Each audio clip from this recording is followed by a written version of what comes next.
Oh. Good morning, everyone. Welcome back to Rebel Ants Radio. Thank you for joining us this morning. 400 beautiful people with us today. We've got our good friends live with us on camera. We got Shan and Jamie from Jira, and we got Casey from Saints of LA and Chumps, and we got myself and First Night over here from the Rebel Ants. Good morning, everyone. How y'all doing? Good morning. Yeah, Good morning. fantastic. Yeah, good morning. Good morning, all. I mean, it's night here, but I think you guys are all in one time zone. No, Me we're and all over Casey. the place. We're all scattered. Yeah, I mean, really good news to kick off today. I think I don't think people understand the importance of the success of anime coin. I think I'm really happy that this happened because a couple of months back, NFTs or NFT tokens were not taken seriously, right? Like, although we are not dropping an NFT token per se, but it's nice to see, the anime doing well. So it was a good day to kick off. Wait. That shit dropped already? Tomorrow. Tomorrow, but Oh. they announced a partnership with Binance. I think Binance already is gonna take them in. God. So, Those guys. yeah, Binance. I'm excited for it. It's a big step. Yeah, Yeah. surprisingly, the floor dipped though. Like, I am really curious to see what it is because the flow went to 14.5 ETH. I picked one. That was last week. Because Zagabond picked a Jira, and I commented that I'm gonna pick one if he's gonna pick a Jirasan. So kept, I mean, I kept his side of the deal. So I picked the Azuki Gen at like 14.5, and I marked the top. And I'm surprised the flow has actually gone down after the Binance announcement. What's it now? It's 11. I'm down 3.5 ETH in like 2 days. Normal. Yeah, I missed out on Trump. I didn't make a lot, and I'm missing out. I'm losing money. It's definitely fun, but anyways, I think I didn't buy it for profits, but it was to support. I think Azuki and Jirasan never had any kind of links ever, right? Like in 2 years of existence. So definitely was nice to have a chat with them in Singapore in person. We met for lunch, a private lunch between me, Ken, and Zaga in Singapore in September last year, and then him remembering and picking up a Jirasan and tweeting about it. I think definitely shows that there's very few NFT projects in the space, and each of them supporting each other. At this moment, I think we are the only project we're not connected to is Doodles in any form. I think that also possibly is going to change soon. But yeah, Oh, little alpha you got? Ooh, hopefully. Just go to McDonald's and grab like a Happy Meal. You're in. Hey, but so real quick though, while we just kind of like set this thing up, like I know this is the very first time that I clearly like know everyone here in this room, but I think this is the first time that at least we've seen that both of the co-founders of Jirasan are here on video. So Jamie is coming to us from Vancouver, which is like just 90 minutes north of where I'm usually from, in Seattle. So what's up, Jamie? Yeah, I'm good. What's up, GM? Good to see How's it everyone. going? Yeah. Yeah, going good, bro. Going good. How you feeling? How you feeling? Like Sean's No, been out like yeah, he's been out Sean crazy. knows me. Sean knows me. I always miss all those memes and whatever. I'm not I'm not trenches guy, so I'm missing. But I'm okay with that. Playing the long game. So yeah. The funny thing is like Sean has been a bit of a trenches guy, but like you don't have to trench anymore because you have flash checks. You kind of just watch everyone else and see what they're doing in the trenches, and as soon as they put it out on Twitter, boom, you can see what the results of the trenches are because they're going to post about it. Everyone's going to post about it because that's what they do. It's the name of the game. You find something in the trenches, you're never going to be quiet about it, right? And so as soon as you post about it, it's like you made your buy, you post about it, and so that's where like flash checks would come in. And Sean's been making some money. You kind of got in a little bit with Kiki on flash checks, right? Yeah, I did get on Kiki. I got on Trump at I 2 I usually see Sean's code on Twitter, just like everybody. So, not Trump, sorry, AIXBT, right? AIX, no, sorry, what is it? Zach XBT on with FlashX. I was like, bro, I know people aren't fully like using the tool yet, but it's if anyone's using a PC or a laptop, it's changed my laziness and all the coins that I buy, because it's always kind of weird to scan the contract address, then go and paste it, and then Yeah. check the and then buy. This allows me to check everything on the spot.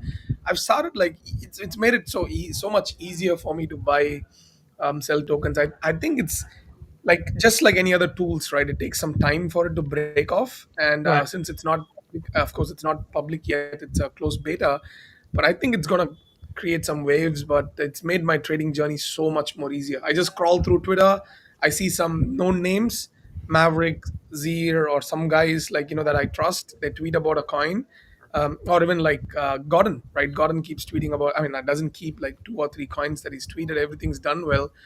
That's how I caught Kiki, right? J Bond was shilling Kiki super early on. Then I started shilling Kiki because I got to know the team behind and the whole meme stuff, and 11 billion views on Jiffy, right? Like the same reason why Crazy. Pengu went wild. Kiki has this thing, and also I think they're trying to give IP rights or something to the holders. I don't know. They bought I'm it. not aware of that. Yeah, they Sorry? bought it. They bought the IP. They bought it. Mhm. They bought the IP rights right away. Oh, okay, perfect. So I Kiki, think, Kiki IP rights has been bought, and that's sitting at like 44 mil. It was 10 mil like 2 days back, and I loaded up and I tweeted about it. I mean, I don't shill coins. I'm not a like a coin shiller, but I really hope people picked it up. It was $10 million for like 2 days back, and I hope some people made money and could have swept a lot of jitters. But anyways, but yeah. I have a question since it's the first time that we have both of you on the show. And I don't know if we'll ever get that opportunity again, but how did you guys start? Like, how did you guys meet and start everything? Because sometimes I want to kill Kevin. He's my partner down there, but I don't know how you guys been together for a long time, and obviously you guys are successful in your fields. So how do you guys meet, and how do you come up with the idea of doing what you're doing? Sean, you wanna go on it? Or, I'm going to take forever to answer. Maybe. sure. Yeah, it was kind of quite accidental, I would call it. I got the idea of starting this project. Before that, I was in crypto a little bit. I kind of joined Web3 relatively late compared to everybody, and then I really captivated by the art aspect of NFT, and then I realized there is a lot to do behind NFT. It's like digitizing ownership, like digitizing the art on chain and having ownership. Then I start buying NFTs. I start deploying funds from my bank account to like meta the exchanges, and my probably my wife, and some people thought like I was going crazy. Mhm. But then I realized like it's so much that can be done. It's like I don't want to miss it type of feeling I got. Then I start PG, and I was just doing my own stuff, and Sean knows like it was just me. There was nobody. And then this guy come like say, bro, like let's work. At the beginning it was kind of weird, little bit like unique situation. He asked for whitelist, how things go back in the day, whitelist spot, and then I told him he asked for 5. I told him I give you 20, and then then he come back, bro, like Negotiations. yeah. Your chat is dying, like what you're doing, you do engage a little bit and things like that. And I start giving me some advices. Then he actually take up the job. He become like I think moderator at the beginning, and then he said like every day we were chatting, and then at some point he said, bro, like why not like work together? You know what I mean? Like I think it's a cool project. Always wanted to be working with working on project together, and then we actually agreed to do this together. That was it. It was like 2 men agreed to work together without any Yeah. type of like real big vision, or like what's it called, we didn't try to expect to make big money or Yeah. big community or something like that. It was just pure Organic. joy of working together, Yeah. and then we evolved from there. That's Now, cool. I don't know if Miguel and I have ever talked about this, but before we started Rebel Ants, we were going to start a podcast called Metamates, like METAMATES, MetaMates, like MetaMates. And then as we were doing that, I bought the domain metamates.com, and that's when Facebook changed their name to Meta and called their employees mates. So we're like, all right, forget this. We're obviously not going to outshine Facebook on this. So it was, not too different of just two guys trying to start something for the fun and love of it. Although you guys have gotten a little further than we have, but that's okay. We're all sitting at the same table now. So instead you guys started Meta Butt Buddies, and that totally flew. Yeah, we were acquired by Pornhub, and it was good. It was a good exit. It was. Speaking of only Pornhub, but OnlyFans, this is a funny connection. I don't know, Shan, if you're allowed to say that, but OnlyFans, can you talk about that? Who is it? Clearly, Shan? Sorry, guys. I had a very. I was just going through some DMs as well. I'm so sad we missed a very good opportunity for our holders. We had a chance to invest in Searchpad. We Searchpad apparently launched today and did a 7x, and we had a chance bring to our holders, and too many opportunities, and it's so hard to keep track. Yeah.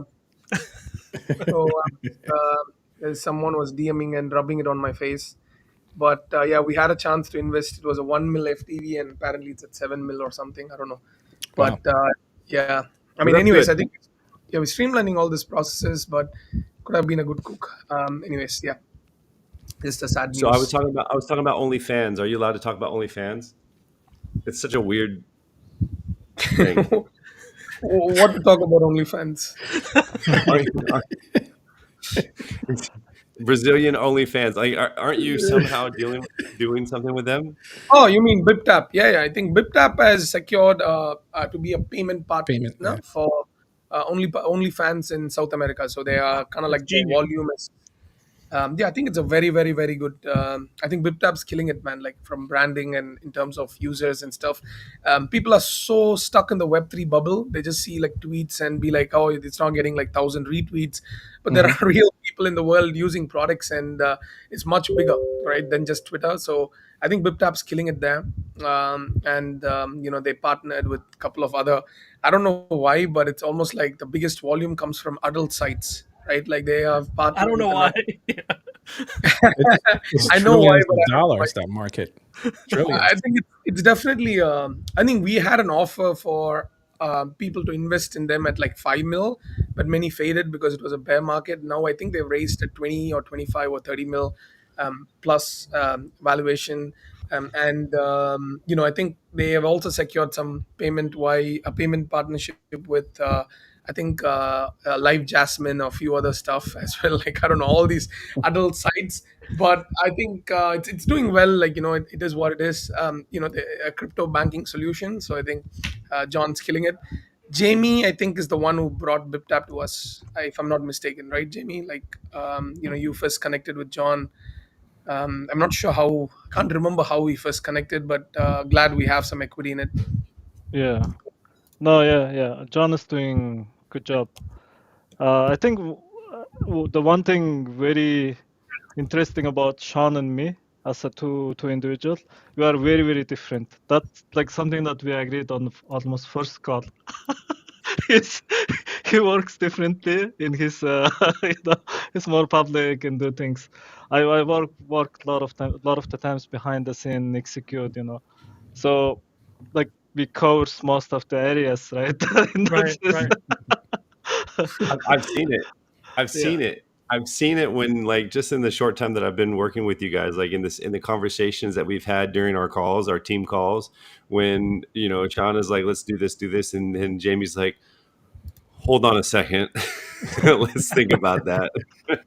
Right? Somebody has to do that though. Like it's a good give and take, and it's I think that's why you guys are so successful. It's good to get the yin yang going. Miguel and I counter each other pretty well, although still a few gaps on our team, which is why we need people like your charming face KC and Side Project doing some dev work for us behind the scenes. Yeah, I mean, we're definitely growing a lot faster now in the last couple of weeks, but it's getting sometimes it gets a little bit overwhelming between all the chats and all the projects that we have going on, because we not only have the Rebel Lance one, but we have like 4 NFT projects. We have the show, which we really want to push out the most, right? And obviously Casey's been a big part of that and a big part of helping us and advising us and stuff. So thank you. That's number one. And hopefully we could continue to keep growing, like it's tough though, but we need people to help us. It's just, you can't do it on your own. That's true. That's true. I got a question for Jamie. So, like, is the way that I know this, and just from the talks that I've overheard in our team chats, like, is iAgent, is that kind of like your baby? Yeah, actually, I started it, but there is a completely separate team, independent team. There is a co-founder, there is founding team, and all that. Yeah, but like in some sense, like I kind of really like the initial concept and twisted into my areas of expertise, which is gaming and in esport. I grow up as a programmer.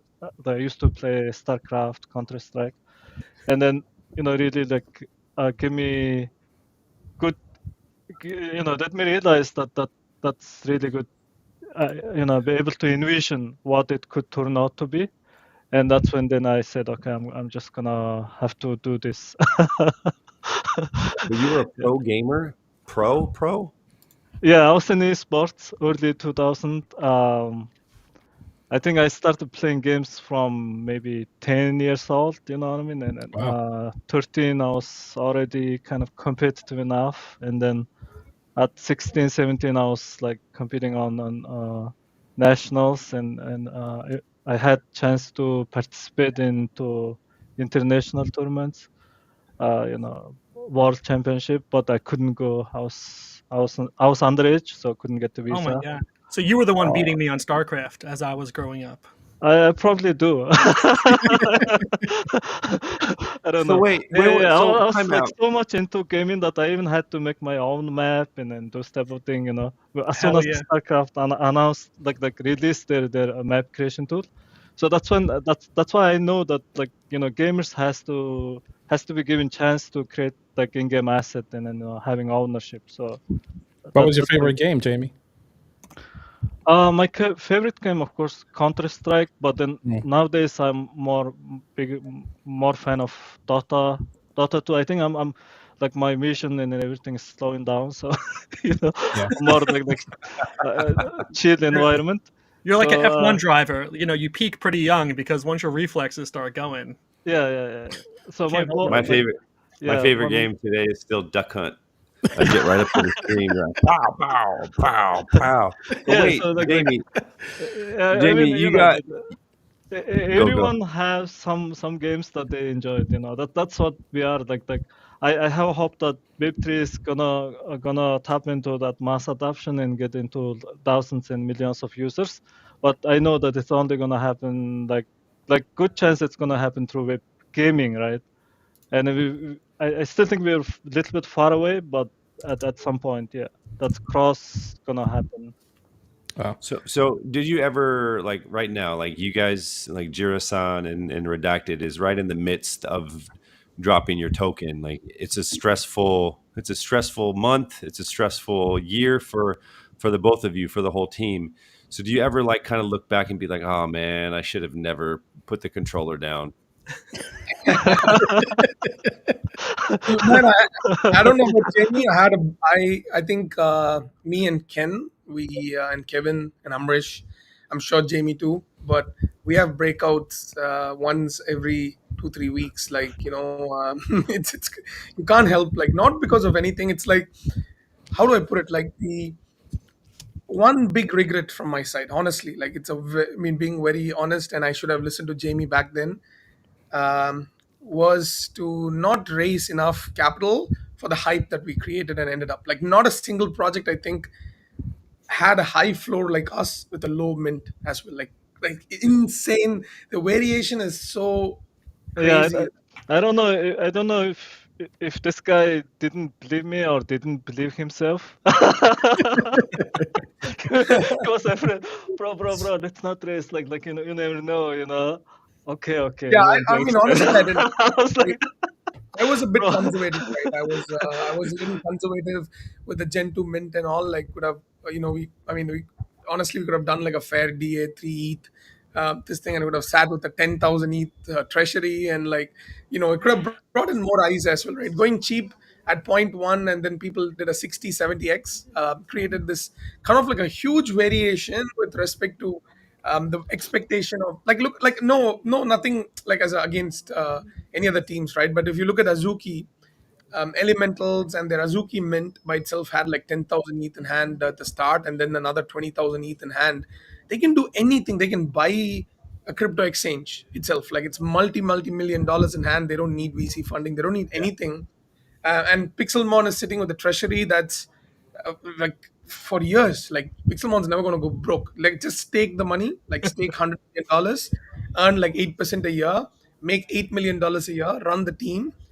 You you're gonna run it forever, right? You don't need anything anymore, right?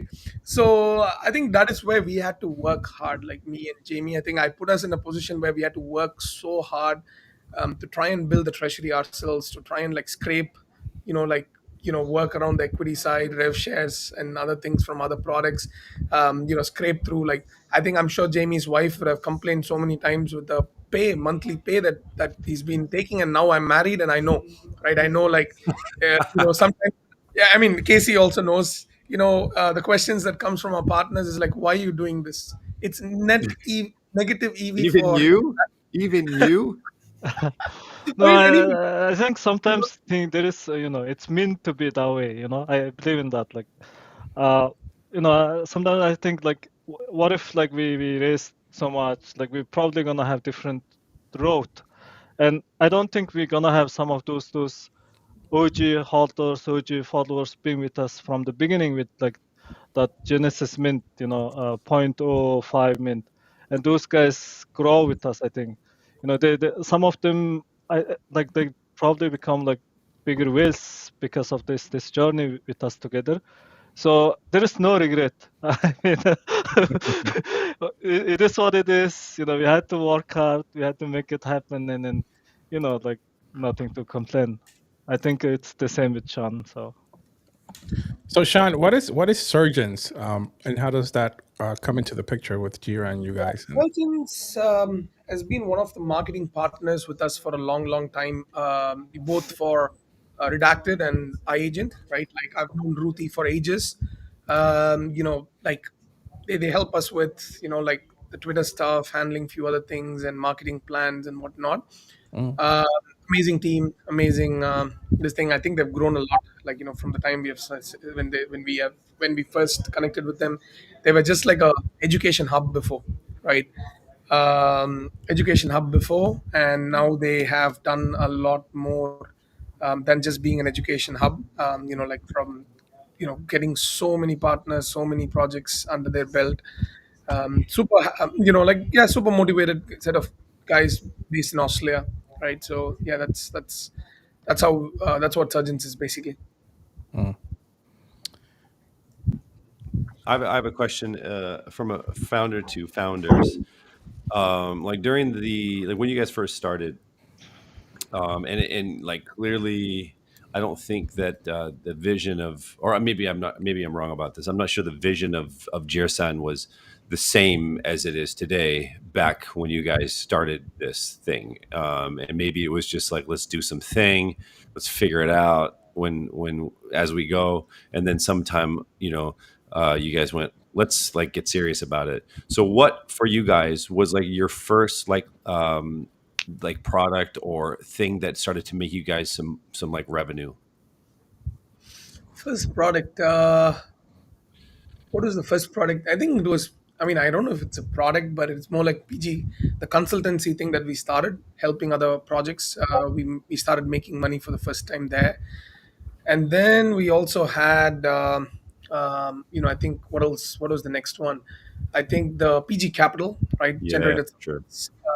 for the races and stuff. I don't know if you guys know, PG Capital is not just about giving opportunities to our holders. We also help other teams, like including Say is a big blockchain, so we helped them do KOL race. Okay, so raised more than like I think $2 million or something using PG Cap, from KOLs, and we take fees from that as well. So it's happened like very recently. So it's not just about offering to holders. And if those of you who missed it, we are also bringing in a PG Capital deal, like possibly today itself, for AlphaBot Boost, for the Boost token. It's been a while since we brought any deals, because we wanted to wait for a good one, and I think AlphaBot's a good one. We had an AMA yesterday, so we bring in that. But yeah, PG Capital was probably the one that opened up the door and was like, oh, okay, we can make some revenue outside of just like consultancy, which is not scalable. Then I think a series of products like Maxis was bringing some revenue, like 50, 60K a month at one point. Then yeah, I think what else? Like even like Jira Exchange, we a little bit, right, Jamie? Like Jira Exchange, where we had this transitionary period where people can buy those backend tokens with crypto. It lasted for a very short time because the market tanked so badly after that, and NFTs, whitelists, didn't matter anymore. Yeah, that's pretty much. I think that's how it started. Didn't make a lot from the mint, but we made some decent stuff from other products and stuff. I have a So, question. Sorry, yeah, go Casey, go ahead. ahead. No, my thing was like PG Cap was. If you guys don't know what PG Cap is, basically it's just their platform where you can invest in like you can do IDOs and ICOs with them. My first one, I jumped in and I was like, this was I don't even know when it was. It was so long ago, but it was with Supra, and so Supra out of nowhere. Like I put in like just very small, like $300, very small, and like I totally forgot about it. I totally forgot that it was there. I almost think that the team forgot about it. Like no one knew what was going to happen, and like it was the only thing that I kind of messed with PG Cap because that was during the time where shit was happening for us on Saints. But I put it in there, and Supra out of nowhere came out punching, swinging for the fences, and I think it was like 7x on day one. And so my $300 is not $300; it's like a lot more, and it comes in every month at this on the same date. And so PG Cap is something really cool, and it's nice to see Yeah, that see, you guys are, yeah, I think pushing boost. I also have to add that not all investments were good, right? Like what we brought in, because the situation changes, right? Like like we brought in well. He was so hot. I think Casey, like how many people are Yeah, begging for spots from outside PG as well for well. Like we can't predict it, right? Like we Yeah. can't predict the fuck up. But everybody, like I know OIG Capital, then the other guys, I forgot the name of them in WhatsApp. They were like, guys, can you give us like 20K allocation for and stuff? And we like our I gave up my allocation. I think in hindsight, it was bad for holders, but I with the genuine intention, I got this KOL round, which like many people had a 6 month cliff, and I got this KOL round ticket for like 100 or 200K, and I offered like 180K to people, and I put 20K myself, and it got fucked really hard. But the point is that not all investments are going to be wild if the market conditions change and stuff. But what is important is you can diversify, right? Usually these kind of tickets are 100K, 200K, half a mil. The main thing Mhm. about PG Cap was the fact that you can diversify into multiple deals with like as little as 100, 200, $500. For example, versus going hard, in one, right? Not many can invest like 100, 200K in one ticket. Like for example, AlphaBot, right? They're not going to accept like a 5K ticket or a 2K ticket. It's a waste of their time, right? So they want at least 100 or 200 or 250K. Usually that is where the collective participation helps, as a team, as a community. So I think we have learned our lessons. We are learning to also like put some conditions now, right? Yeah. Refund conditions.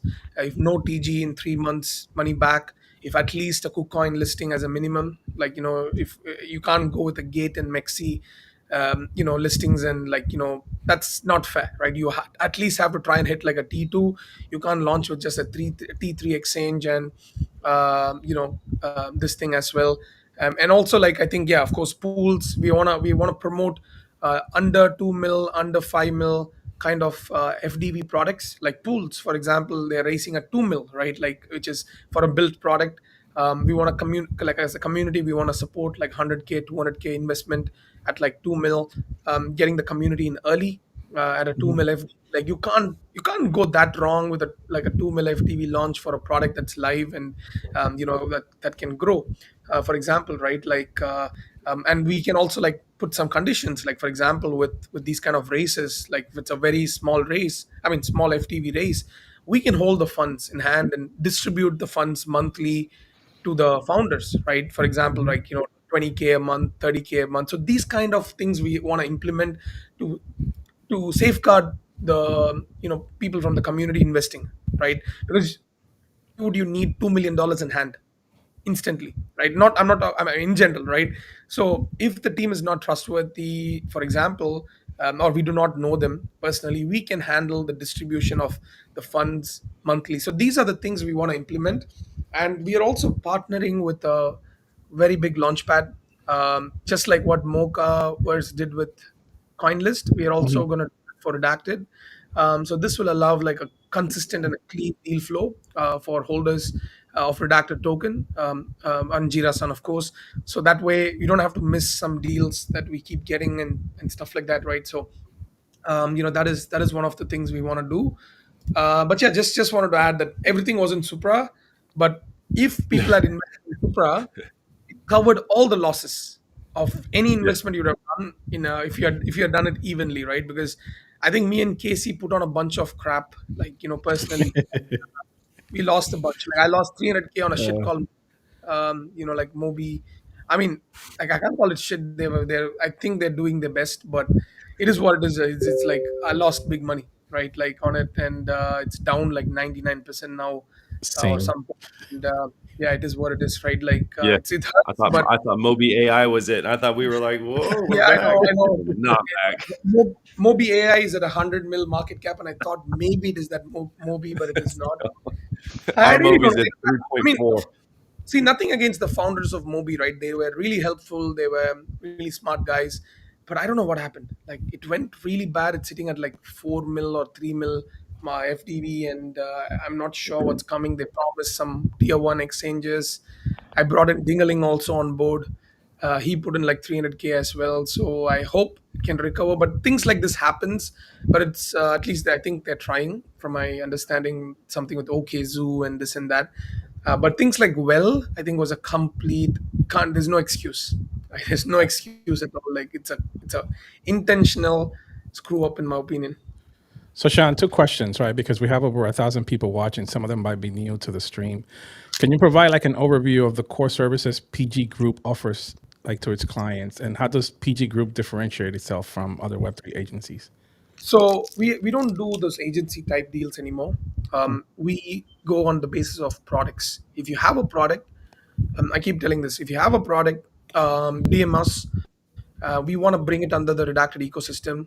Our community is more than happy to be beta testers, invest in it, and over 50K soft commitments for pools. I think we'll kick off the fundraise by this week for pools as well through PG Cap. I think so. The way we differ is we do not take any payments. Like usually KOLs, just to make one tweet, they ask for like uh, few $1,000s, right? Like any just basic Twitter account and nothing, they ask for like few $1,000s. We aren't we're not that type, right? Or we don't charge 30K a month and whatnot. We do advisory calls. We connect them with VCs. We can help them with fundraise. We can help them with strategies, testing, beta testing, and everything, right? And our usually our marketing has been innovative. The way we have done things have never been like repetitive. I mean, I don't know if you guys have noticed it, but the way we have done things have never been like very similar. Like how we did a red takeover with Jirasan, or how we did a onboarding with Maxis as well for Jirasan Mhm. recently with raffles. Everybody was worried the floor is going to tank hard with people getting discounts, but it did help a lot of people come on board and increase a hold account. Even back then, Jamie, do you remember the days when we were the first ones to ever do like pre-sale using a Google form for Gen 2? Yeah, uh, yeah. you know Closed Discord model was it didn't exist back then. We did it closed Twitter, closed Discord, small supply 333. all these kind of different things that we have tried. Even for Redacted, the way we went about was very mysterious. They didn't know who it was, and everyone was tweeting, "Oh man, who's this investor in Redacted? Who's this? Who's this? Who's this?" It created a network effect, and so many influencers, came in and invested. So many founders came in as well. So I think that is where our strength lies, right? Like compared to other agencies where they have like a playbook and they'll be like, okay, let's follow the playbook. I'll give you the same collabs, I'll give you the same communities, distribution of whitelist spots, getting you on like 5 spaces, and stuff. So I think that's where we differ. Scaling this up is the hardest part, right? But one of the things we do with these products is we take stake in them. Like we take ownership in these products, right? Like 10%, for example, right? Like usually like we take 10%. That means unless the product is successful, it means nothing for us, right? Like 10% is nothing if the product is not successful, right?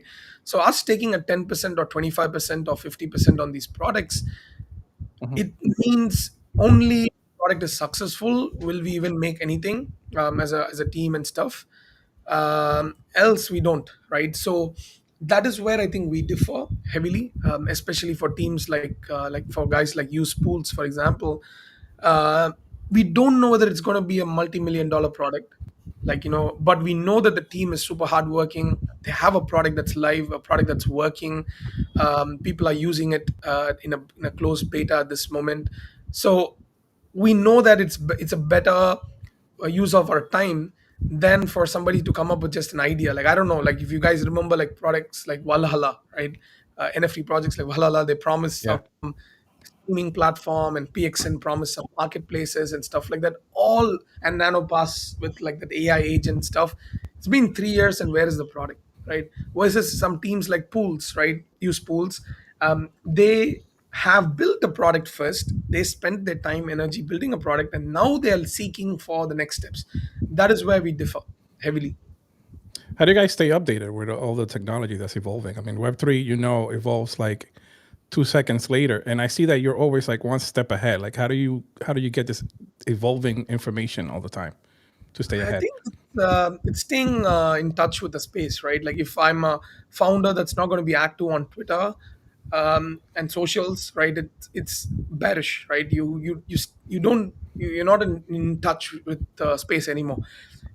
Imagine being an NFT project and coming and doing a fair Dutch auction now, or, Yeah. just because it worked before, or throwing a contract address from a Twitter account because it worked like 4 months back, right? You have to adapt, and you have to predict what's going to be the next. So I want to hear more from Jamie on this, because not many people are fully aware, because AI agents have been popping left and right, right? You see all this AI XBTs and stuff. The real OG development of an AI agent, this guy is sitting here, like 2 years of development, before things were cool, right? Before anything was cool, and AI and gaming, two of the hottest sectors. So Jamie, I think you probably have to give info on iAgent, what it does, what you're trying to achieve, because a lot of people keep asking me and I don't do justice, right? Giving a description about it, and me being not a gamer, it doesn't help. So please do give some info on iAgent, and I know the TG is also coming up. Hopefully, I think mostly this Q1 as well. So yeah, just give some. Yeah, I think two years ago, roughly, I was like telling Shan about what is agent, yeah, and I think he didn't get it at that time. I don't know if he get it already still. Anyways, No, jokes. probably not. That's why he's It's, asking it's, you to it's, explain it. it's pretty I'm simple, not a right? gamer. I'm like basically, I used to play duck hunt and ice No, climber. I don't know if you know ice climber, like whatever Yeah, that yeah, thing. yeah. no, I it's used to very play very those very games. simple. What we offering right now, what we offer is like create own monetize your AI agent in gaming for gaming. Like of course we building like completely unique infrastructure, which we call the visual learning model comparatively to everybody. So we extract human behavior from visual data, and creating AI agent from that. Um, and yeah, it's been a journey. It's very good. It's been a good experience seeing how we evolve as a project.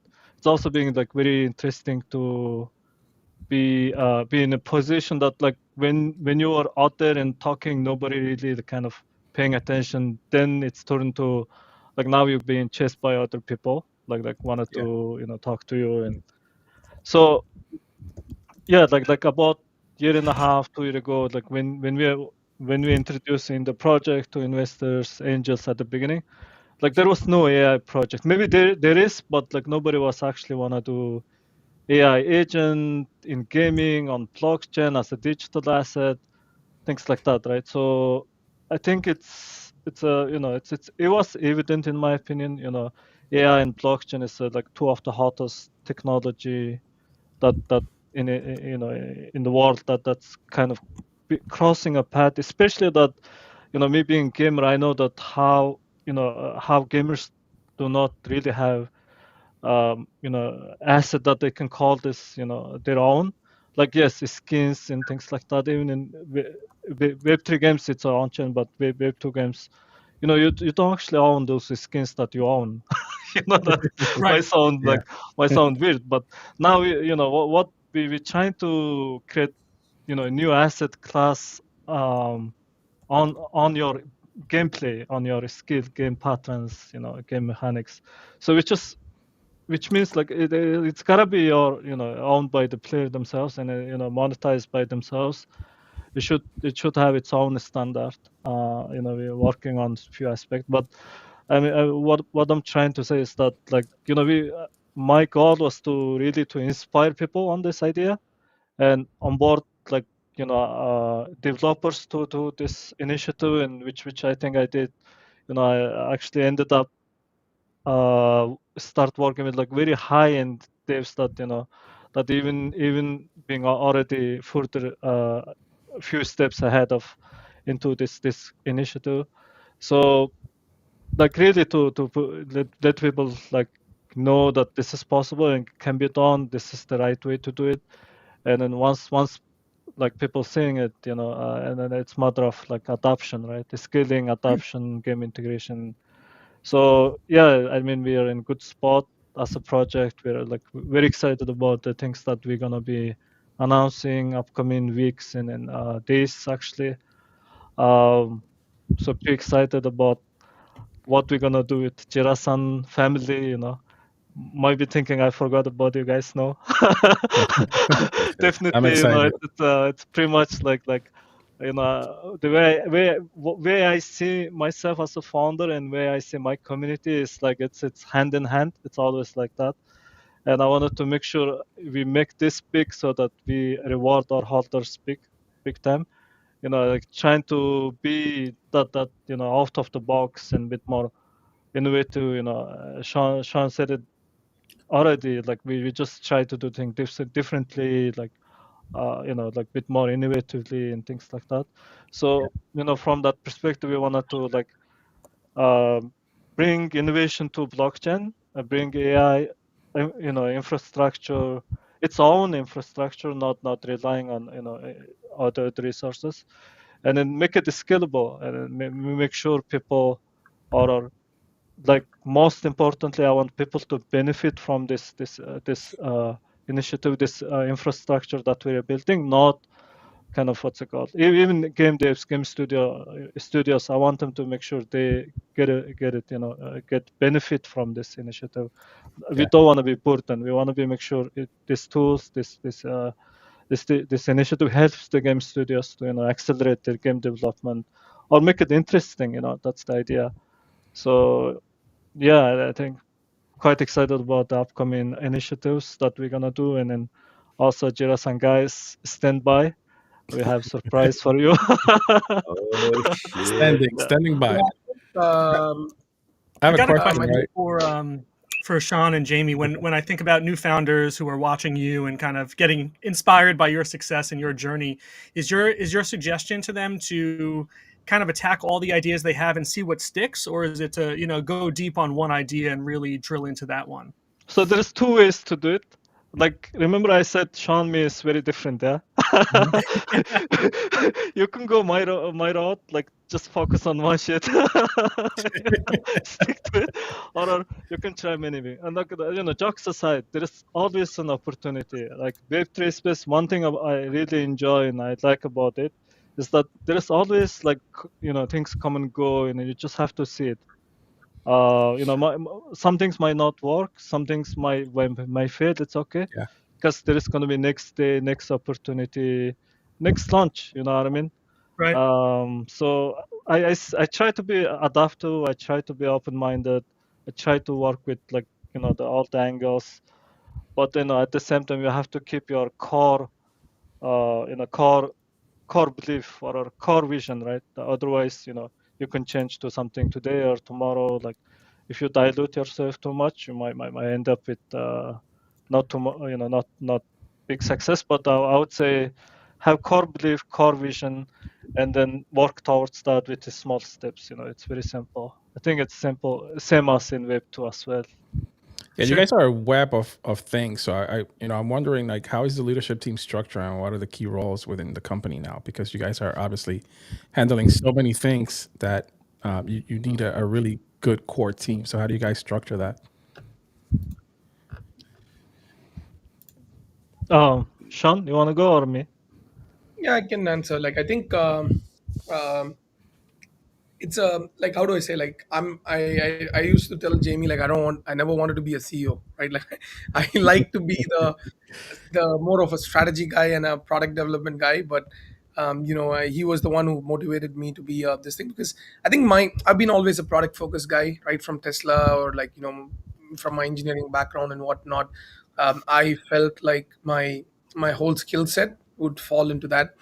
But I think that's when we realized Web3 is very different, right? Like entirely the Web3 is very Mhm. different, where just because you're a CMO of some super big company for 20 years doesn't mean you'll be successful in Web3 marketing.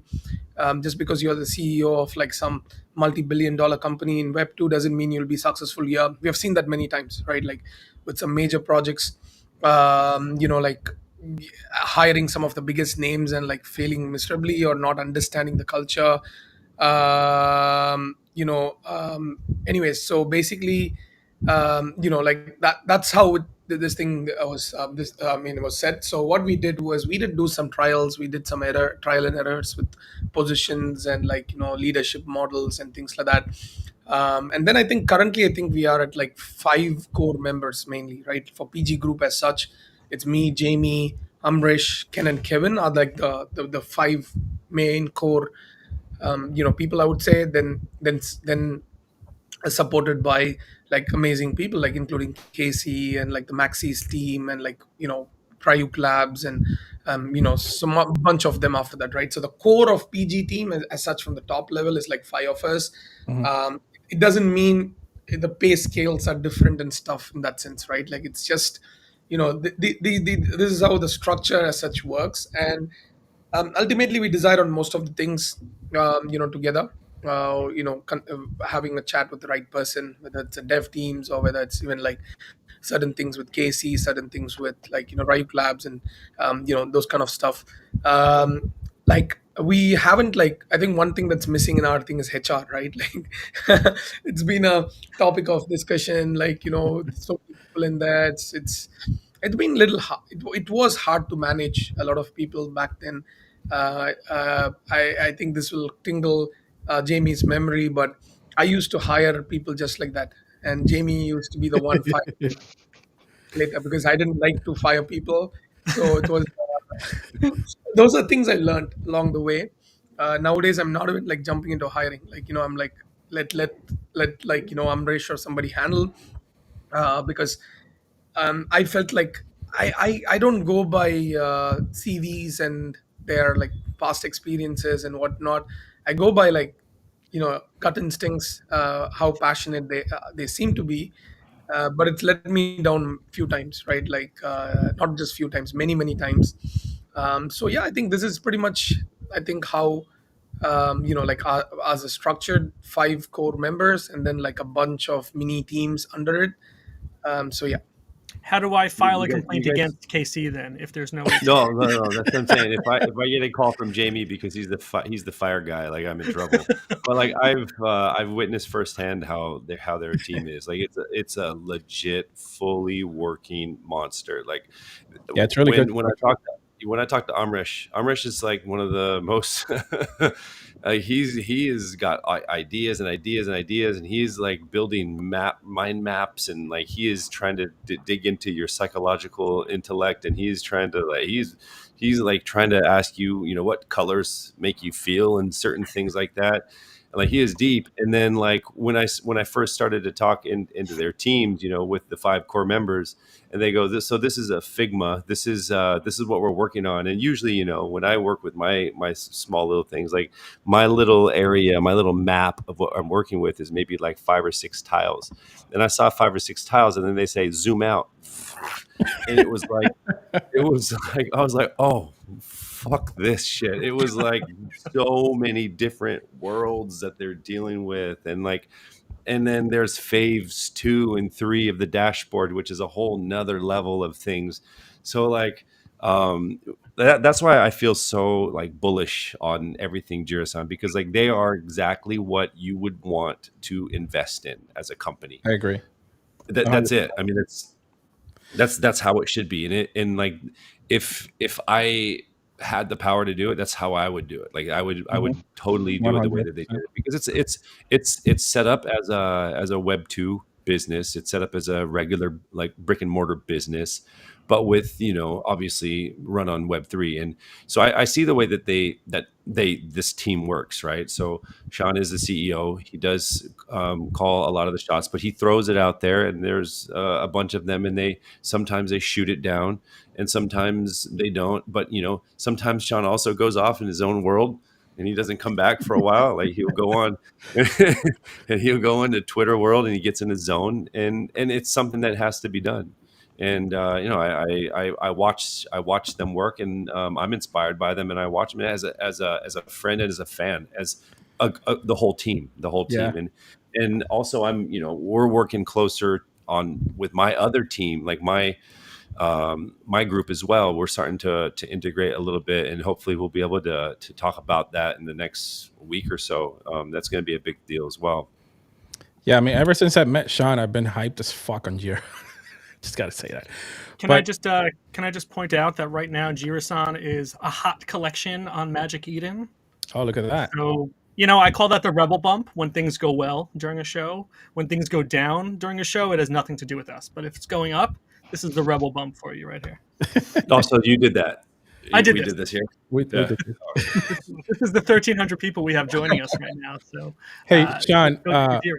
what are the biggest challenges that PG Group has faced in Web3 industry? Like, how do you guys overcome Right that? now, everything. Where do I start? Like, right from the funding side to we always had to work hard to prove that we belong here, right? Like it was very hard.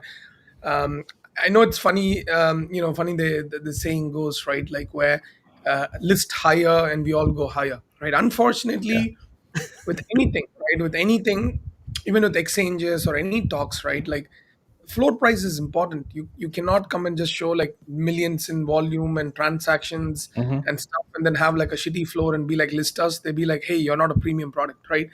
And what can like it's a flywheel, right? You announce a tier 1 listing exchange, the flow flies. But to get like a tier 1 listing exchange, you need the flow to be high, right? Like even if you don't have like crazy things behind it. So for us, it's always been that battle, as to like constantly keep proving that hey, we belong there, we belong there, we belong there. Like we haven't even broken 1 ETH floor yet, which is crazy, right? Like with Yeah. all these things and whatever stuff you're doing, and then there are some projects sitting at like 1.5 2 ETH, with nothing coming, doing nothing, just like vibes and stuff.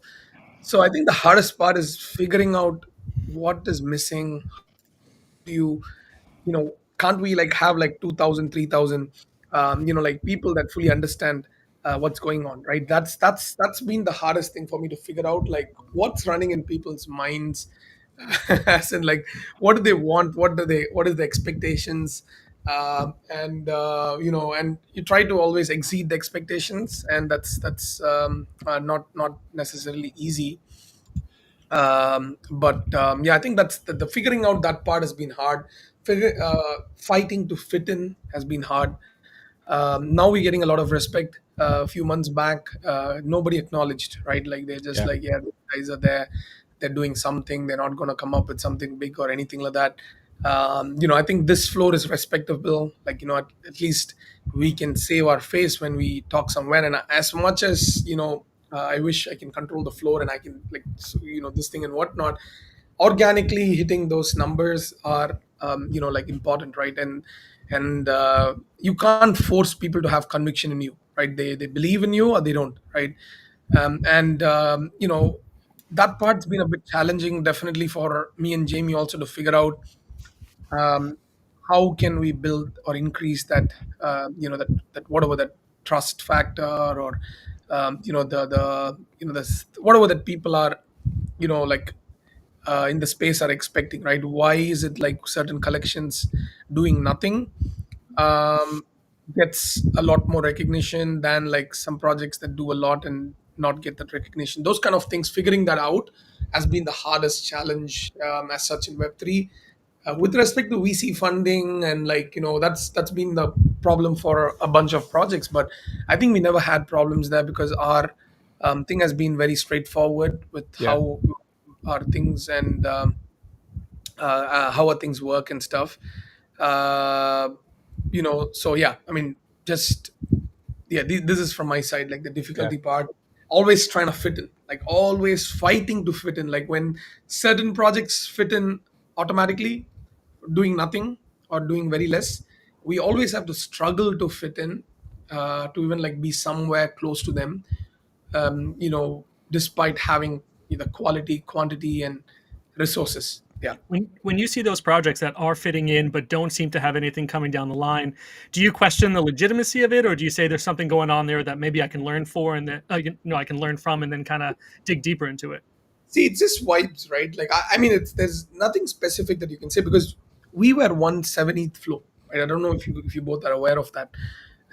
In 2022, when we had nothing, right? Like, we Mm. had nothing coming, and we had a 7th floor for Gen 2s and 25 ETH for Genesis, sitting at like a 150 million market cap. Was wild, to think about. Like, we had nothing, like, no funds in hand, no plans, no roadmaps, just whitelist distributions and stuff, and 10,000, 15,000 ETH in traded volume. Top four collection back then, before Pudgies and Azukis and all, like, took over. Just, it was Bases, Punks, Llamaverse, Kaiju Kings, Cyberkongs, us. That's it. Like, you will be every collab that was there in the space. We used to get it. Like, people cannot, they won't move forward without, like, whitelist distribution coming to, Jirasan, right? So I don't know what brought that up, and I don't know what's not bringing that out now. But I know one thing for sure, right? Like, one thing I know for sure is that eventually, I think people are seeing things, right? Eventually things settle down. Like, Doodles was sitting at 1 ETH, Yeah. and it's at like 5. Right. Azuki was at like 2.5 or 2.7 or whatever, like, just a month back or something, and then now they're at 12, right? So, eventually it happens, it will come up. uh, like, if people are expecting to become like millionaires by just holding Jirasan or holding any NFTs, it is, I know people would say this, right? I'd rather have had my money parked in meme coins. I could have made like 20x. The problem is, you could have lost it immediately, right? Yeah. It is not that easy to go out and make a 10x. Like, people think that Yeah. I should have probably sold my Jirasan and put it in Trump.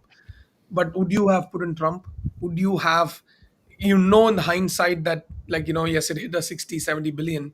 But would you have put everything you had in it? If you, even if you were awake and had the opportunity to buy a 300 mil, you would have thought it's a scam, it's going to dip, it's going to crash, it's going Yeah. to.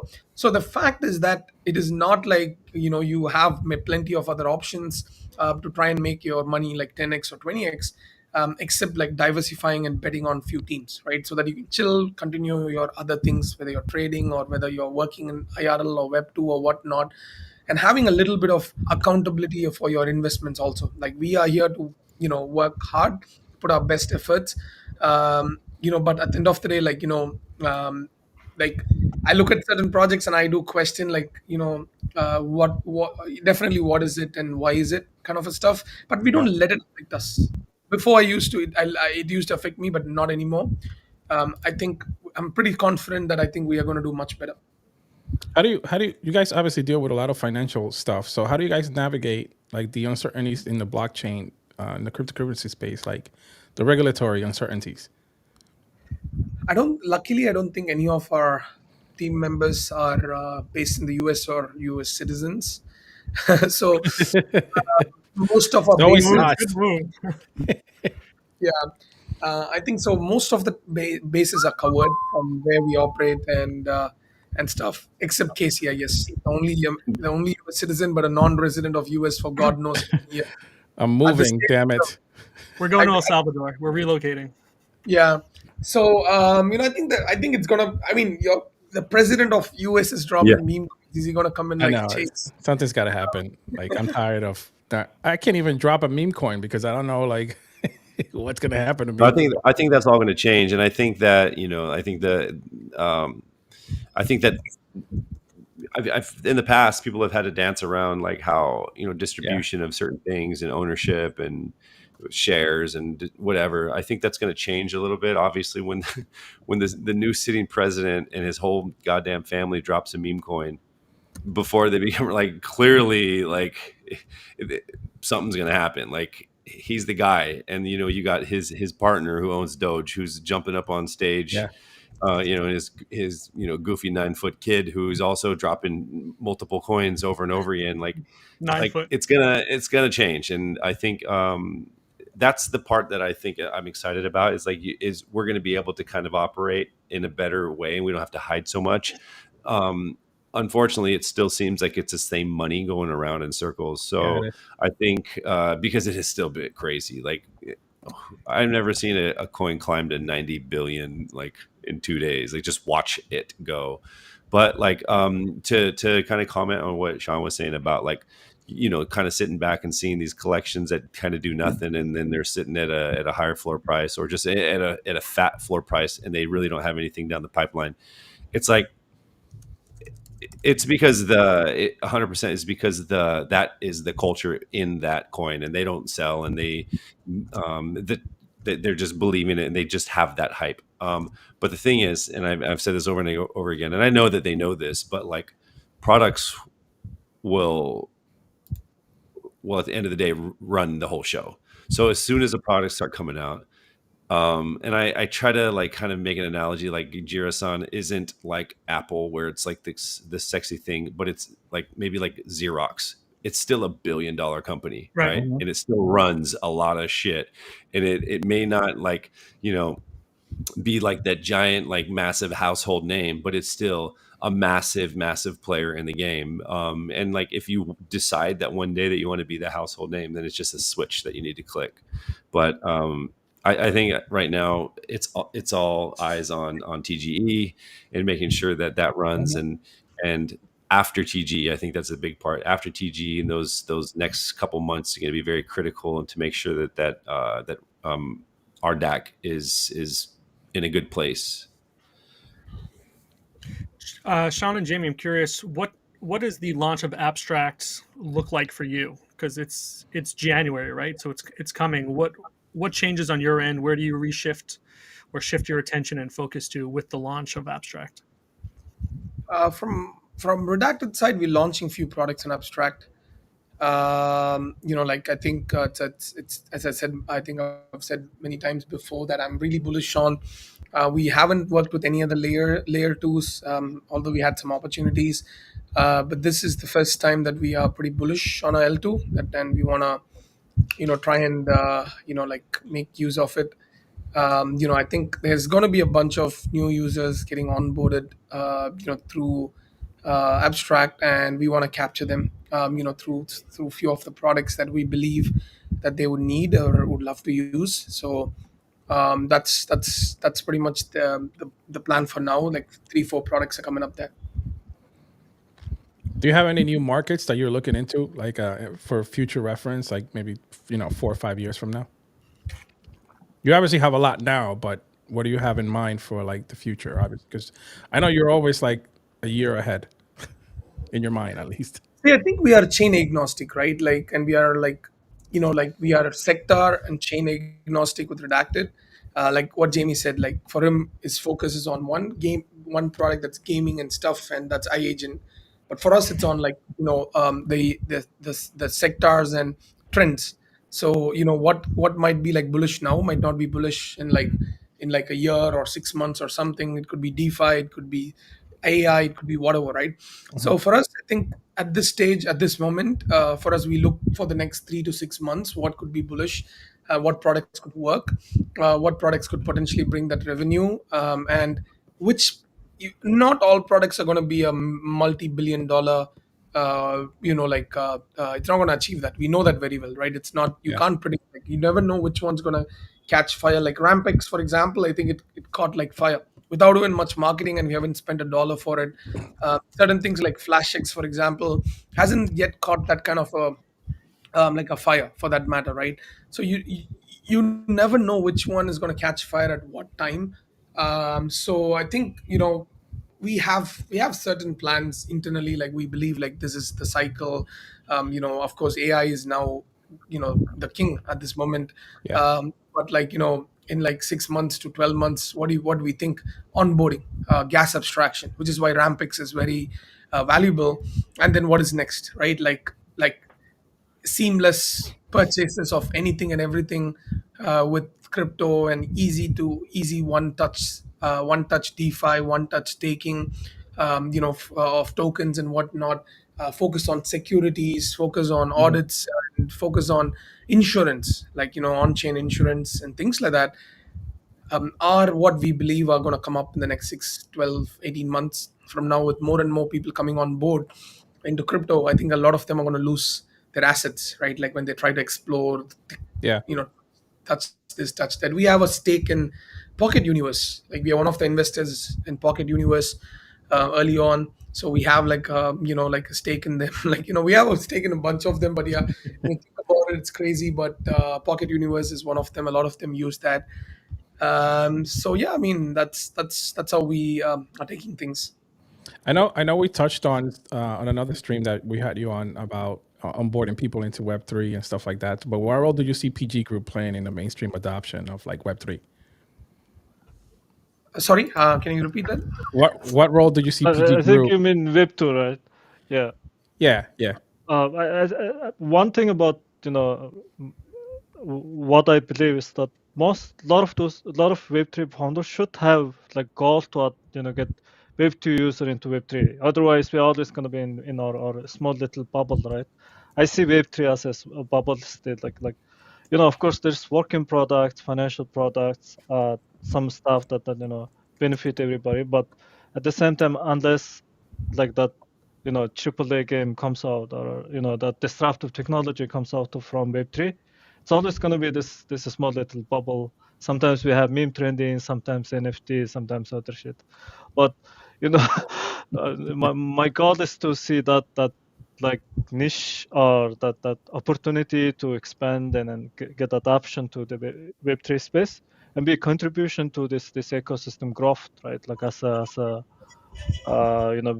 the founder, or the project leader. So that's the way I see it. Like that's the way we should be like focusing. And then the Casey in his Web2 company and Redacted, cooperation also towards yeah. that. Like we wanted to tap into different market. That's very important. Are you talking about Kumo? Did you can we already say it, Shan, or no? I don't know. Yeah, it was a post I about think it somewhere. Oh, okay. it's been going around a little bit here and there, Yeah, but I think yeah, I think there are a lot of dApps in Web 2 now looking into this Web 3 thing. In India, one of the biggest telecom, like not the biggest, the richest man in the world, has partnered with Polygon to drop something called as GeoCoin. So a lot of entities are partnering with Web 3 entities to work with. So we are working with an app that's got millions of users registered. Our products are going to be available in there inside the app for access for the Web 2 users. We're going to airdrop RDAC to them, hopefully targeting 100 to 200K plus Web 2 users Wow. onboarded through our token drop. So yeah, I mean, like that's really exciting for us to just think about. Like, hopefully, like imagine RDAC being the first ever token for a bunch of Web 2 users, like as an airdrop and stuff. And I know these guys are not going to be the ones cheating. It's going to be the Web 3 people, because these guys don't probably want to know how to Yeah. sell. So they just see their phone and they're like, oh, it's up 10%. Oh wow, it's moving 30%. Oh wow, it's doubled. And the Web 3 guys are the ones probably going down and like trying to undercut each other, and like I don't know, man. Like it's kind of like. Anyways, I think yeah, Shan wants to make RDAC as XRP like 100. See, it is very true. If I'm going to come and make a tokens valuation based on just like products we have and individual Mhm. valuation and stuff, it's not going to work in Web 3. Like, do you really think, honestly, you guys really think meme coins are worth billions? When it's No. like it's No. emptiness. It is empty as fuck, like nothing. Like it's nothingness. It's like worse than penny stocks, right? But if I tell this, I'll be called madman. If I'm going to tweet like, "Hey guys, what the heck? You're holding Dodge or Sheep? It doesn't have any value," and nobody gives a fuck. It's just Right. Yeah, it's true. we have all accepted, like as a whole industry, that this has value. So as much as people are going to keep building like hyperliquid and all those kind of things, like hyperliquid is nowhere close to 25 billion FDV valuation for the amount of money they're making. It's all like 1000x with expectations of how much fees they can generate and whatnot. So if a project is not going to try and learn from projects like XRP or Cardano, Hmm. I don't even know why Cardano exists, right? I don't see anybody using it in Everybody any hates Cardano, but project, You right? Like know, it's still um, there. I'm Miguel, not. remember we were at NFT NYC and there were some guys pushing Cardano Yeah. NFTs. They were trying to Yeah, like get us to use Cardano for launching NFTs. I'm like, doesn't sound great. exactly. So it is that level of this thing, right? So if yeah, that's the aim for us. Like RDAC, not one side is building products, and another side is actually trying to have that culture built outside of Web 3, right? If we can't do that, I Yeah. don't think we're ever going to hit like multi-billions. And we have to do that. We have to actively seek and hunt Web 2 people to get them into the RDAC cult. If not, no matter what product we build, Right. if we become like ETH, stuck at these levels while other shits are flying. Right? Like ETH is the best example. Like the biggest DeFi, biggest Yeah. products, biggest projects are all on ETH, but it's not it's not moving. Yeah, you know what it is too. Like recently, especially with the Trump thing, like all the stuff that happened with Solana, it's kind of like you're like here goes again. Like I remember when we launched our NFT project, we did it from NFT NYC because we were sponsored by NFT NYC, and we were like, let's should we go with ETH or should we go with Solana? And at the time, Solana was having all these issues, and I just kept looking at Kevin like, let's just do ETH, dude, because it's just so much uncertainty with Solana. Like, how do you feel about the things that happen sometimes with like Solana and that whole space with them? Like my thoughts on what's on Solana. Yeah, like on Like like the instability of their blockchain instability. Yeah, when it goes down, Well, and the I'm, way so, that it I'm affects not. people. I've never been a fan of Solana, man. I'm a big ETH maxi. I know the congestion and all those things come up. I'm happy for it something to be decentralized and something that keeps printing, and lot of scam shits happening. I've never yeah, seen ETH OTC sales ever come up. yeah. I I see agree. Sol ETH OTC sales always, and who's selling it? Probably the team or some. Every time there's a spot discount OTC, it's like a big bubble like of Ponzi, right? Like you pump your token, Yeah, you can now sell 1% of your token at a 40% discount to spot or 30% discount to spot with some cliff and weekly vesting. Use that money, buy your tokens from the market, pump it up, and then once again pumped, and then again you can sell, pump, sell. It's a big flywheel until it might not work, right? I see so many coins come out as a OTC deals and sales, but I've never seen ETH in that sense, right? Like except from institutions wanting to buy, not from ETH Foundation wanting to sell. ETH Foundation is transparently selling, and people are not happy with it. What do they expect? They expect like Vitalik to just have like Yeah. what forever, money in ETH and be like, hey, I'm not going to sell my ETH and forever I'm going to die a billionaire and not even use it for anything. It's kind of stupid, right? Like Yep. this is why team allocation makes no sense. Okay, you tell me this. Let's say I have 10% redacted team allocation. Let's say I have 24 months cliff even. And after 24 months, let's say we sit at a billion market cap. You think people will be happy even if I sell like 0.1% of the tokens? That's true. Yeah. Like what's the point, right? And there are Yeah. teams that are doing this indirectly under the name of ecosystem fund and this fund and marketing expenses and whatnot, and the team allocation is just stuck there on chain to show that they're not doing so. For me, I believe in each vision. The way they are doing things. I'm more than happy. As much as I keep teasing about it in the recent times a little bit, I'm more than happy the way ETH is performing and how ETH not Agree. Yeah. performing, like ETH is focused on the decentralized side than Solana at this stage. But Solana is where the attention is. It is what it is. So, What do by the you? way, our token is gonna be, having spoken all this, our token is mostly launching on Sol and Base. So like we have to go where the attention is, Yeah. right? So and we have products in Sol as well. So so it is what it is. Like I'm not gonna change. I'm not gonna be a simple man and change the mindset of the space. So I'm falling for the trap. I'm curious to know what you both found most promising right now in the space, because I'm sure you both have different opinions. So, what do you guys find the most promising right now? And we'll start with you, Jamie, if you want. Yeah, I mean, I'm very bullish on combination of AI and blockchain to be. Maybe I'm diluting back to my own project, but I still do bullish on what the both industry crossover can achieve. Of course, I'm as a Web3 maxi, I'm bullish on the Bitcoin and Ethereum, like the bigger infrastructures that getting built. I think we're in a good spot. It's just matter of mass adoption. Shan, what about you? Yeah, what are you looking forward to? I think just a better narrative, just like vaporware, meme coins and stuff. I know people are making millions out of that. It's become a global casino, like global legal casino. That's how the crypto space is.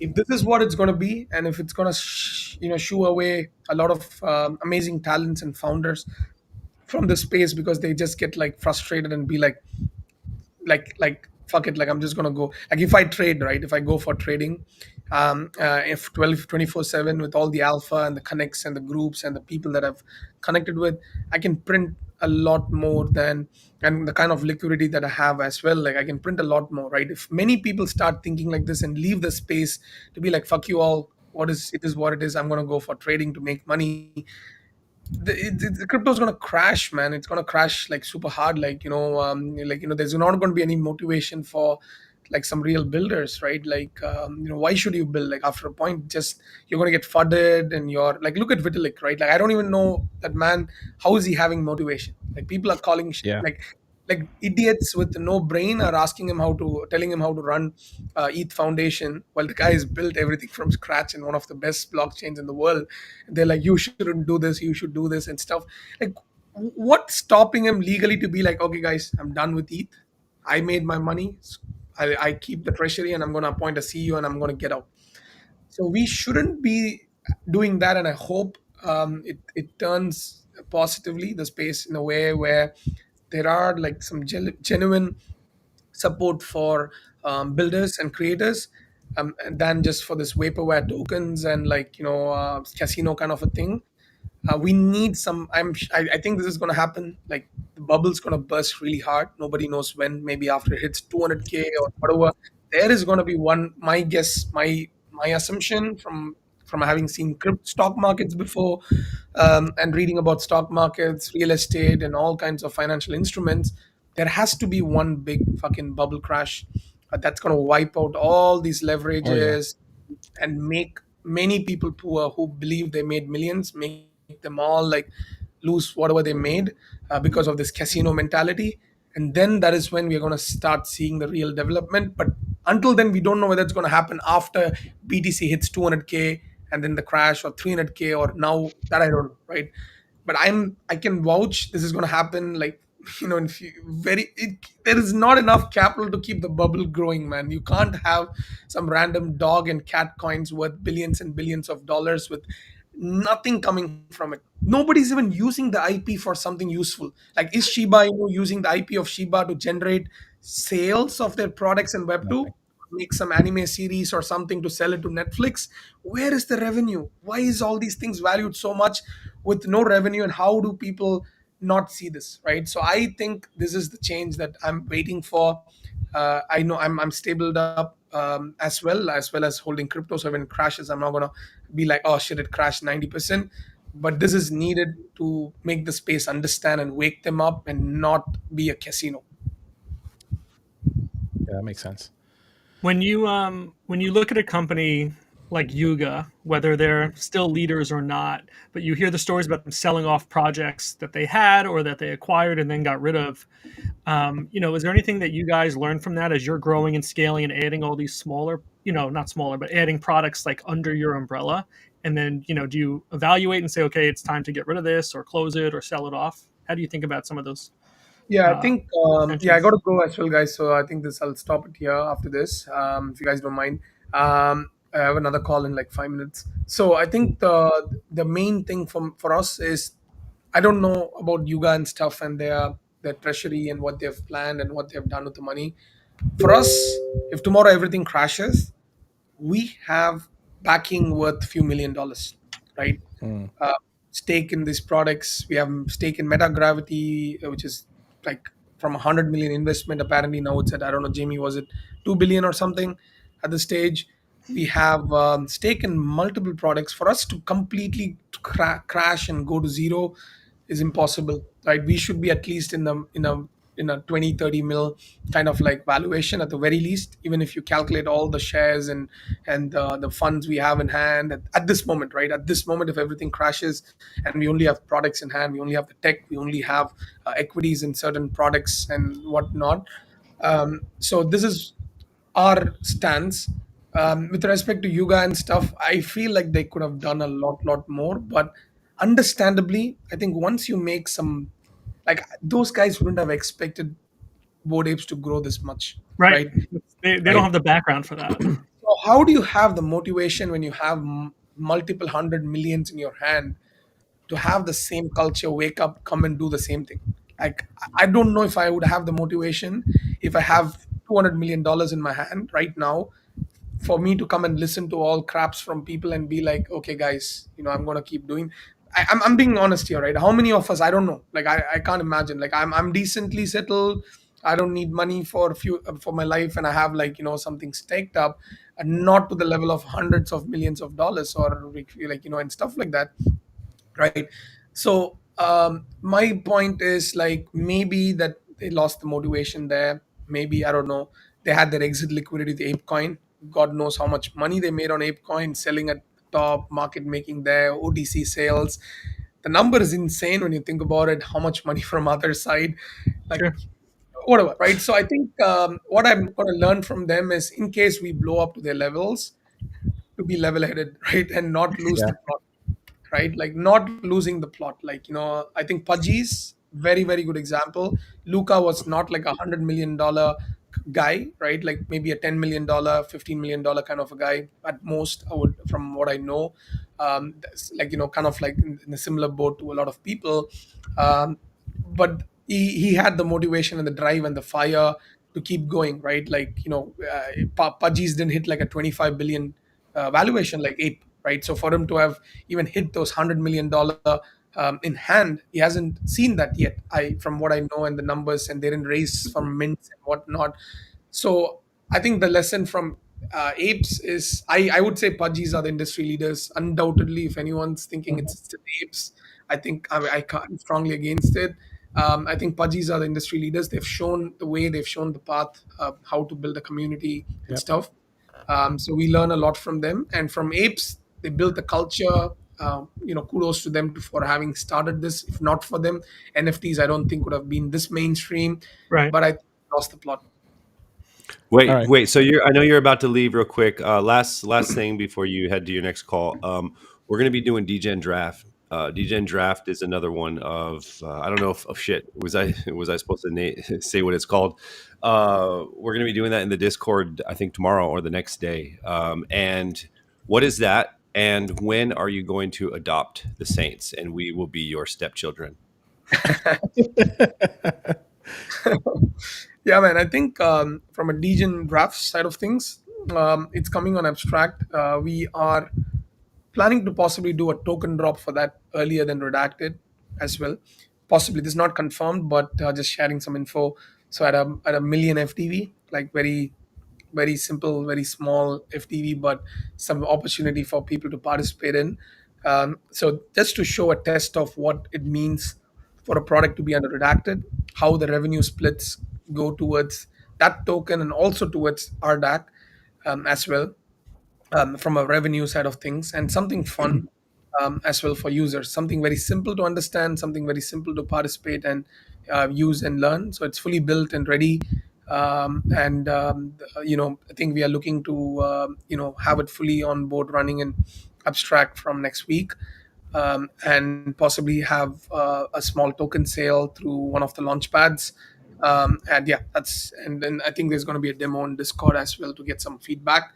But yeah, I think it's pretty exciting to have building products, and then come to market, then like do a raise for the sake of raising, or put some absurd valuations, right? Like doing a million FDVs, like you give a shot for early investors to make some multiples. That's how IDOs used to be back in the day, and then naturally adapting to,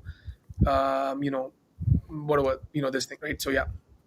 So I know you got to go, but final thought from the both of you. We have 1.7 thousand people, 1.7K watching right now. So final thought from you guys, and what do you guys want to tell everybody watching before you guys go? So I think, final thoughts. Just don't treat maybe PG Group as one of those NFTs for just the sake of speculation and hype and stuff like that. Just trying to understand the vision a little bit. Like if you can hold just one at least to have a longer game with us, if you vibe with us, I think join us, because I think any sector that you love or you believe in, we are hoping to have some product under it. I'm seriously bullish on iAgent personally myself, right? Because I think a lot of them want exposure to agents, and that's a real fucking agent in the space of gaming and AI. And I think back in the day itself, Jamie, if he remembers, like I swapped the equity of redacted with Jamie to have like an even equity in iAgent and redacted, like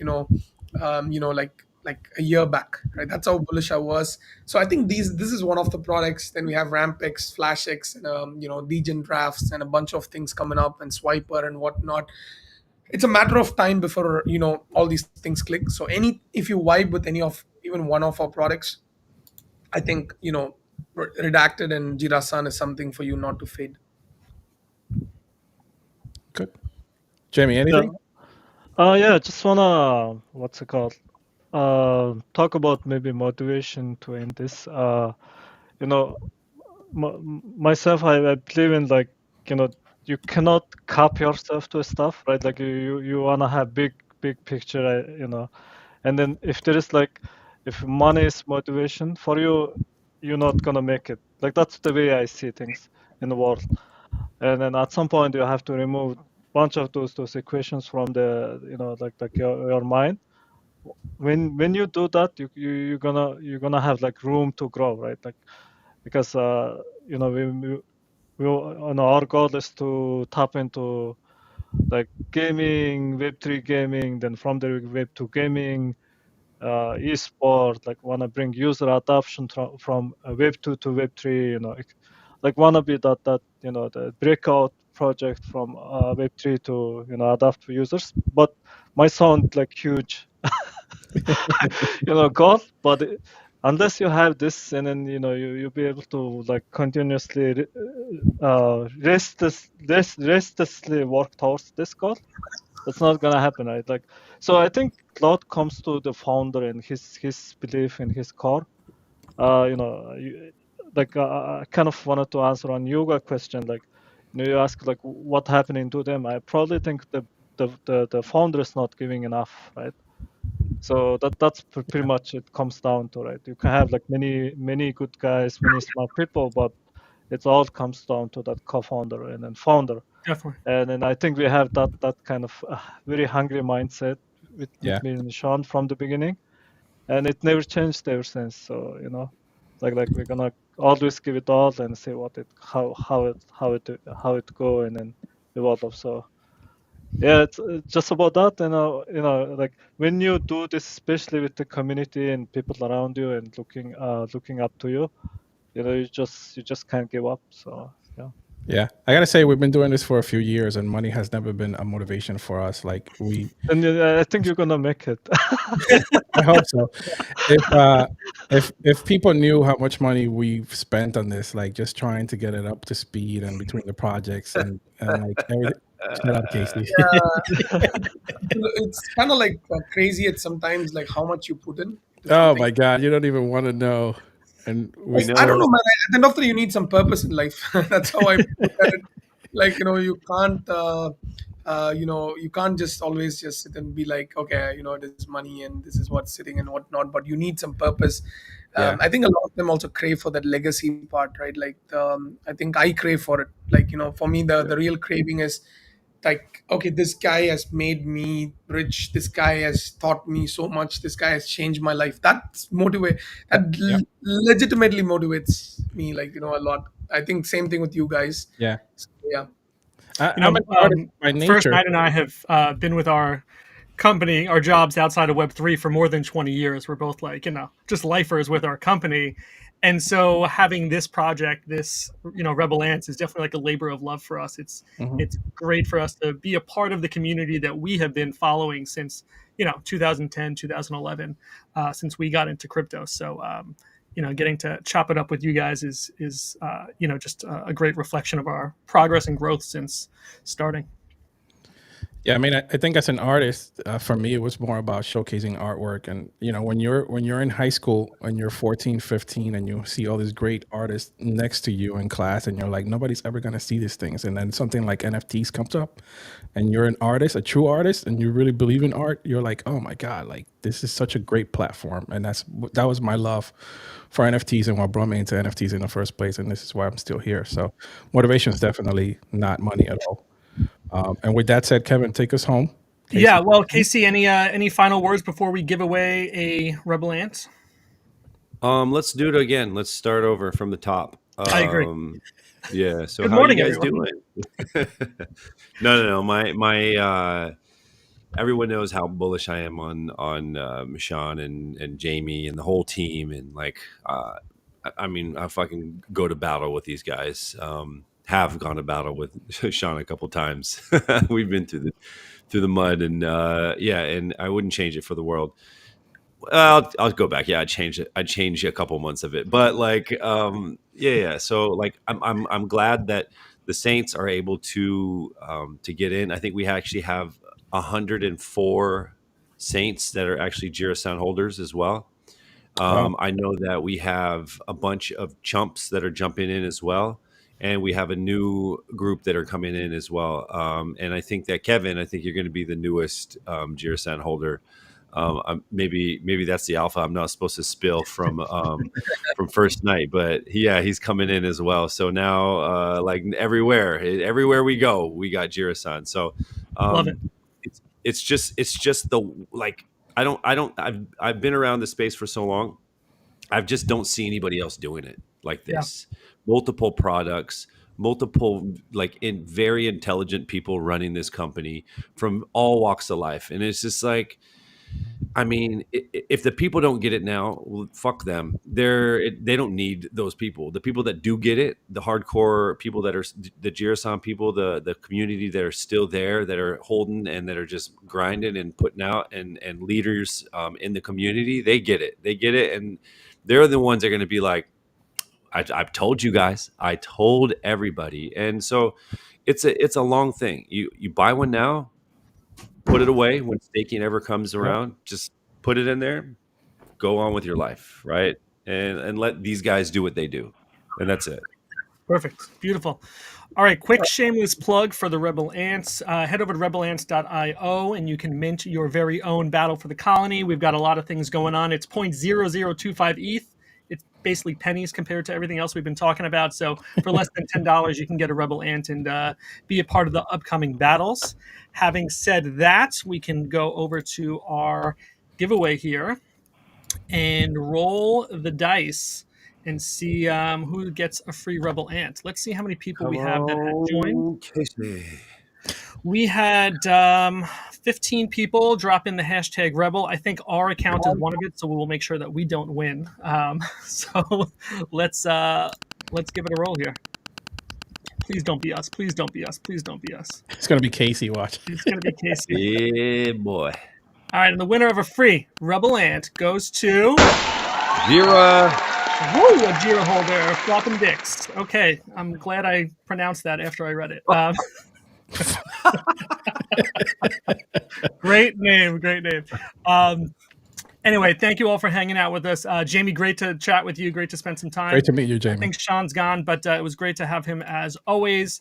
Casey, have a wonderful day. And first night, I'm sure we'll be chatting in a minute or two. I want to hear. Let's try to find to get more time with Jamie and talk about iAgent. In the next coming weeks or so, because I know that iAgent's going to be dropping their TGE pretty soon. Sure thing. Our space tour is starting from actually Monday, so we'll be around a lot. Yeah. Okay. All right, we'll have to have you back on soon. Cheers, guys. Thank you. All right, thanks everyone. Thank you for having me. Bye. Bye. Thank you, everyone. Okay, wait. Are we leaving?